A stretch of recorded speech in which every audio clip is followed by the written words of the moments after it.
welcome to the Technical Staff and Theatre Workers podcast. It's the podcast in which I talk to people who work backstage in the technical theatre industry about how they got in, their experiences, and any advice they can give to anyone getting in. This is episode 8 of season 1. A big thank you to everyone who's downloaded the show, everyone who's listening to the show. Tell your friends, tell your family, tell everyone you know who's interested in theatre and those who aren't interested in theatre, because it might make them interested in theatre. Yes, thank you so much for all the downloads.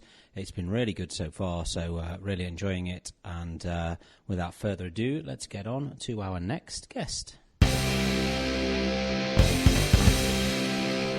I'm with my guest at this time. If you'd like to introduce yourself and tell me what your current job title is. Hi, Bram. I'm Mitch Reeves. I'm the stage technician here at the Prince of WalesTheatre. Excellent. Now then. So you are employed by the theatre rather than the show? Yes. Because I'm employed by the show. Yes, Delphon Macintosh. Right, okay. So what does a stage technician do as opposed to like a stage management? So we have general runnings of the building as well as stuff on stage. So stuff on stage breaks. We're generally the ones who try and fix it at least. Yeah. But also we do building maintenance. So temperature checks, making sure everything's running. Chairs, seats, auditorium seats, yeah, that's a big one. Babysitting the building. Ah, that's good. How did you get into theatre? So I always wanted to be an actor growing up. I wanted to be the next 007.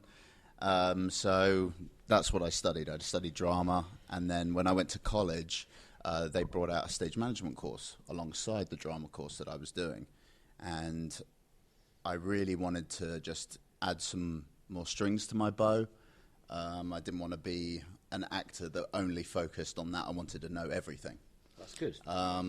And then, as for so many actors, it didn't work out. And I found my interest in backstage growing more and more and more. So I ended up doing a further year course at college after the drama course.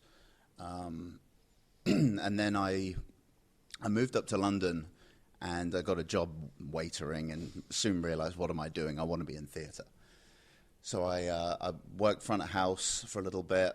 And I got to know the backstage guys there, but there was never any jobs available. Yeah, it was one of those. It was just then. Yeah, everybody stayed. It's getting your foot in the door, isn't it? Exactly. It was so difficult. Difficult. Where did you train? So I just trained at Chichester College. Chichester. Yeah, great. That was back in 2011. So it was all beginning then. It was a great little theatre in there, Riverside Theatre, where you get to do all that. It's now big now, isn't it? Chichester College attached to.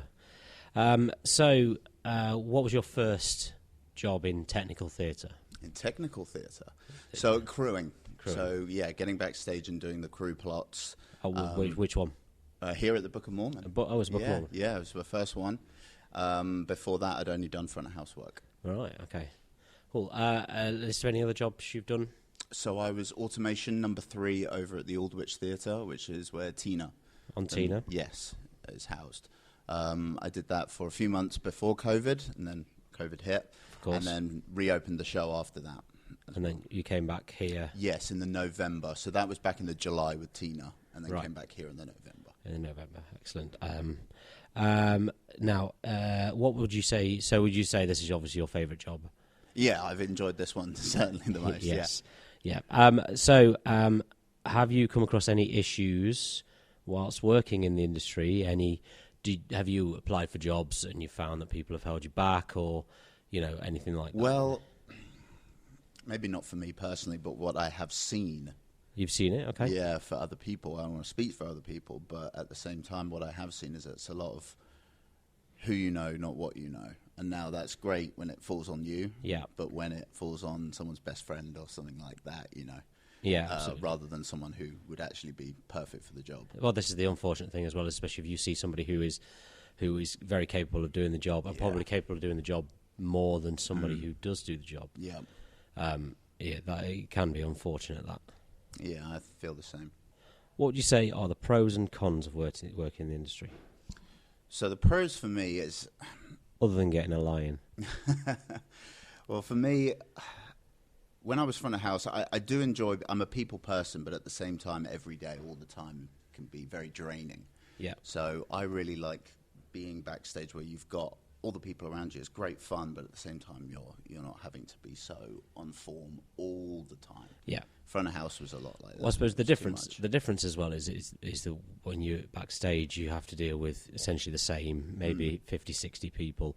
Front of house, you have to deal with a different 1,000 people every single show. Exactly.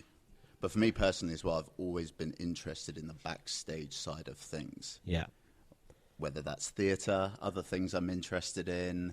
I've always had an interest in how things work, especially if it's a secret. Yeah. Meant to be kept a secret. It's magical in a way. Right, yeah. So I would like how that works, and I want to be a part of it. Good. Excellent. Cons? Some days it's just non-stop. And you're pushed for time because you've got a show in the evening. Time management sometimes could be better, I think, in this job. Yeah. So you so sort of the good points in which you're going for are, you get you're if you're a people person, you can talk to you get the same people and you can form relationships with them and talk to them. But also on the flip side of it, it's hard work. Yes, exactly. It's relentless. Yeah. It can be relentless. Do you find that anybody who comes into the industry that you meet, anybody new, has a common misconception to what the industry is? Something they think it is like, how they think it's like, and it's not like that. Yeah, see, I've been saying it's light-hearted backstage and all that sort of stuff, and it's great. It's all good fun and giggles, but at the same time, we're here to do a job. Yeah. We're here to do it properly. And sometimes people come into the job role almost thinking it's just too much of a fun and game. Yeah, I said there's a show going on right in front of them. I said this when Jez was on. I said it that we all know when the laughing and joking around stops and the work has to start, and there's a certain point in which that happens. And I think a lot of people who come in who are quite new don't really realise that there is that point, and you have to work hard to get to the point where you can have a laugh and joke around, and and really enjoy it. You've worked hard to get to that point. Yeah, exactly. It's not just you come in and you have a jolly all the time.